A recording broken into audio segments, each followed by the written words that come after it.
हमारे चैनल ताबीर नामा में खुश आमदीद। अस्सलाम अलैकुम। ख्वाब में मकड़ी ऐसी मलून औरत है जो अपने खावंद के बिस्तर को छोड़ देती हो।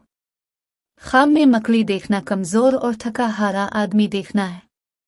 अगर ख्वाब में मकड़ी को छत से गिरता देखे तो सख्त सर्दी वाक़ई होगी। बाज़ हज़रात फरमाते हैं इससे मुराद आबिद जाहिद आदमी है। मकड़ी का जाला देखना कमज़ोरी और बुज़दिली की अलामत है, क्योंकि अल्लाह ताला फरमाते हैं बेशक तमाम मकानों में से कमज़ोर तरीन मकड़ी का है। मकड़ी मुराद जादूगर औरत भी होती है। हज़रत इब्न सरीन रहमतुल्लाह अलैहि ने फरमाया है कि ख्वाब में मकड़ी को देखना ज़ईफ़ और गुमराह और गुनहगार शख्स को देखना है, और बाज़ अहल ताबीर ने बयान किया है कि जुलाहा है।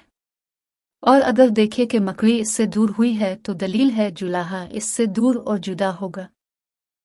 वीडियो को आखिर तक देखने के लिए बहुत शुक्रिया। चैनल को सब्सक्राइब करें, हमारी वीडियोस को लाइक करें और कमेंट बॉक्स में अपने आरा का इजहार करें। शुक्रिया।